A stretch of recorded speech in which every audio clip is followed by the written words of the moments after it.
Today I'm going to install this OEM 110 volt outlet into the dash of my International CV. I'm also going to install the OEM power inverter that goes with it and a custom made, as close to OEM as possible, power inverter wire harness made by Phil Gamboa at Harness Doctor. Here's the part number for that panel, and I'll also put some links in the video description. This is the panel that's in there now, and I'm just going to replace it with the one that I took out of my 2015 3500 HD when I converted to a full console here. Got rid of the jump seat and put in the full center console. I'm going to start by removing these two T15 Torx screws holding on the bottom of the panel.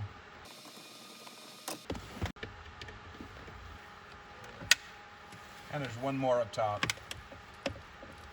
I've got an overhead beacon on this since it's a tow truck. I've got a light bar controller sitting in this little tray, but I'll have to kind of snake the wiring around. You won't have to deal with that. All right, with all three screws removed, I'm just going to use this plastic trim tool to pry this away. Popped off pretty easy.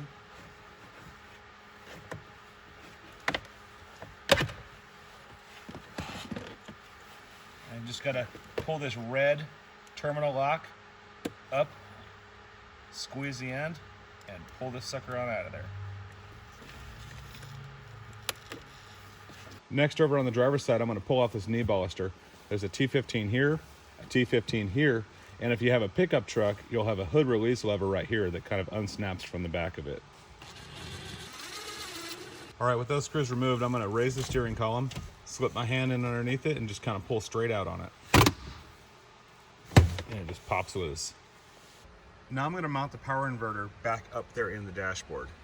On the inverter bracket, you can see that it's got this little stud sticking off of there. That's going to lock up into the dashboard, and then this oval slot hole is going to come down over the top of a stud. We're going to put this nut on the end of that stud, securing it in place. So as I come down into the dashboard, you can see that little black stud head there. If I sneak around the other side of it, you can see it kind of sticking off right there. That's where that oval slot's going to go. Take that nut off of there. So I'm going to take the inverter and route it up just in front of the pedals, up into the dashboard. Kind of rotate it forward with that stud facing upward. You see that stud right there by my thumb. Put that upward into the dash. It's going to lock into a little slot, and then I'm going to bring that oval slot over the end of that stud. It's pretty well locked in there. All right, with the inverter in place, I'm going to snake that nut up there onto the stud and thread it on. And then tighten down that 10 millimeter. Now it's time for the wiring. Looking at this octopus, this is the part that's going to plug into that new inverter. And these two plugs are going to go into that new dash panel, plugging into that 120 volt outlet. So I'm going to start by plugging in the inverter. It's got all these nice little clips on there that hold it in place where it's supposed to be. See, I've got the plug here facing vertical, and I've got this little release tab facing the passenger side of the truck. I'm just going to go straight up the back of that inverter and snap it in. Now coming into the dashboard, you can see I've got this gray connector on the end. I'm going to stick that right up into one of these little holes up here to hold it in place.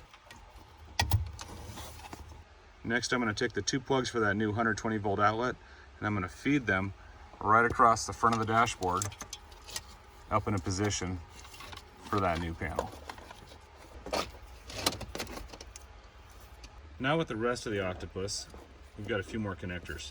This red one and this black one is going to be the positive and the negative, the power and ground, and they're going to go over to the right hand side of the truck.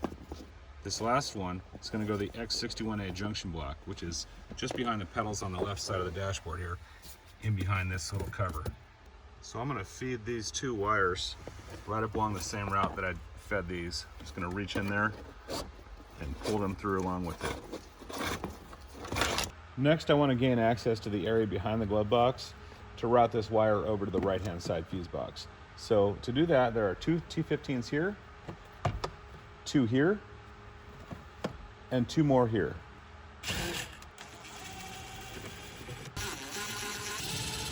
So once the two down below are removed and the two here inside are removed, you can open the upper glove box.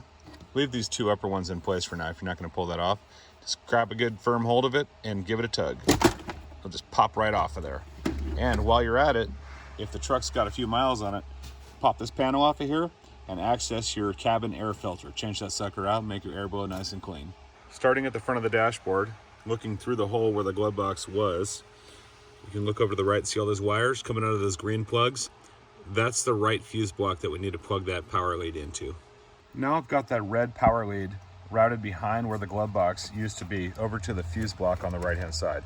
And instead of routing the ground wire over to this side as well, I'm actually just going to coil it up, shorten it, and attach it underneath the steering column. There's actually a couple of nice studs right here that'll be perfect for a ground. Now I've just got to plug everything back in and reattach it to the dash. All right, with that new panel in place, I'm just gonna look over through the hole in the glove box to the X51R, the right fuse panel.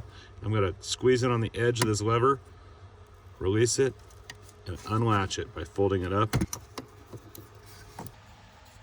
All right, so here's the plug for the X51R. And what I'm looking for is cavity number 35. It's gonna be this one here. So I need to insert the wire from the power inverter into that, but in order to do so, to get it to lock in there, I need to release this blue TPA or terminal position assurance lock. And if I just pry out on these things, they will break. They're very fragile and require a little bit of finesse to get these off of here. So the idea is not to completely remove this, just move it up one little section, one little clip.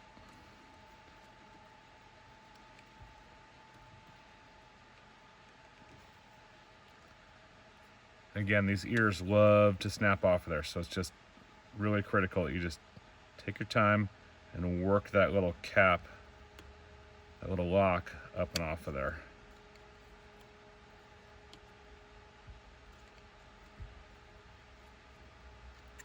On both sides.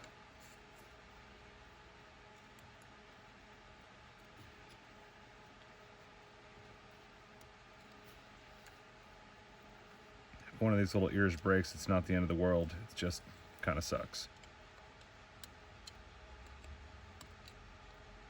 There you go. Now it's ready to accept the wire.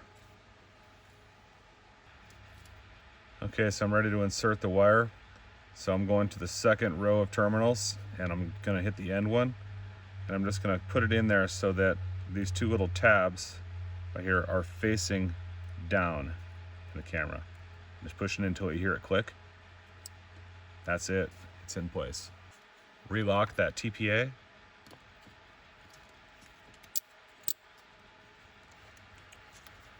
And I'm just using some of this Tessa fleece tape to bond the new wire to the harness, just to keep it from ripping loose if it got tugged on for whatever reason. Just put that plug back in place. And with it in place, just fold that lever back down, locking it in. And the lower glove box just kind of pops back into place. Replace those 4 screws. Got that ground wire hooked on right there. And last, I'm left with this final wire going over to the X61A down behind the pedals. So I'm going to route it across the front here and then kind of up through and over the top and just down above this X61A here.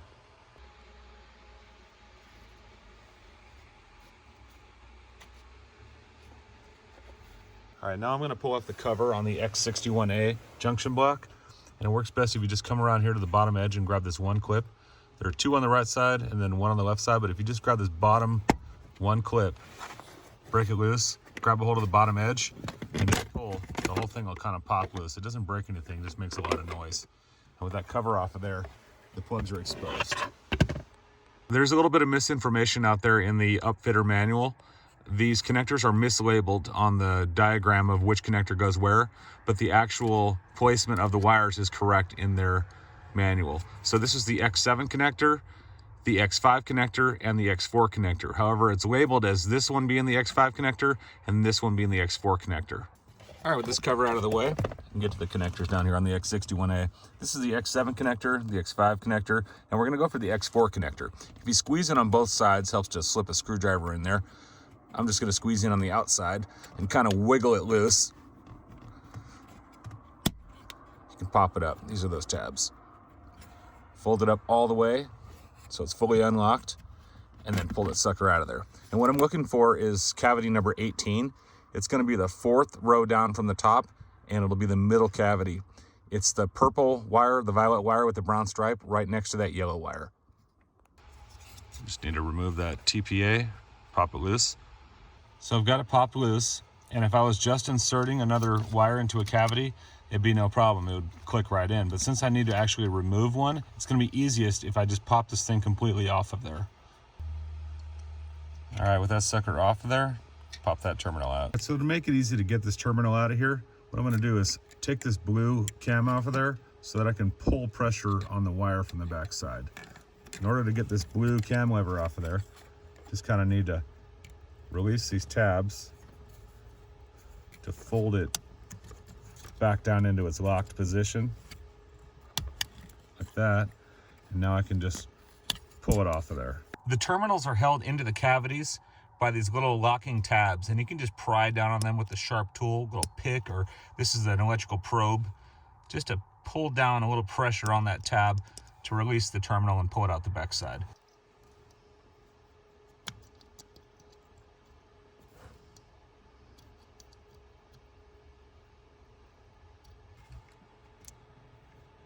With that wire removed, I'm going to snip off the terminal on the end of it and then strip it back. With it stripped back, I'm going to feed it onto the pink butt connector in the harness, crimp it down. Okay, with it crimped on there, I'm just going to heat shrink the connector down, which really isn't necessary because this is a dry environment, but I just want it to seal better. Glued together. Okay, with that shrunk down on there, good to go. I'm going to reinsert the terminal from our new harness into the cavity 18, that 4th row down, middle one. Get it till it snaps in. Then I'm going to reattach the cam lever and then move it up to its fully unlocked position. And then reattach the TPA back to the front side of it.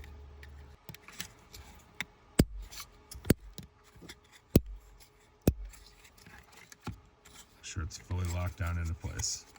And finally, I'm going to reinstall it back into the X5 socket of the X61A junction box and lock it down.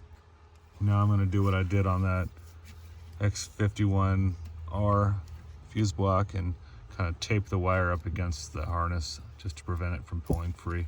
Okay, that looks good. Now let's put the cover back on the X61A. Just kind of slip it up into place.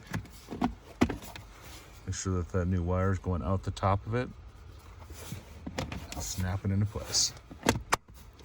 Now to reinstall the knee bolster, just line up these push-in clips with the grooves that they belong in. And kind of press it into place. Helps to kind of start the bottom ones first and then work on the top ones.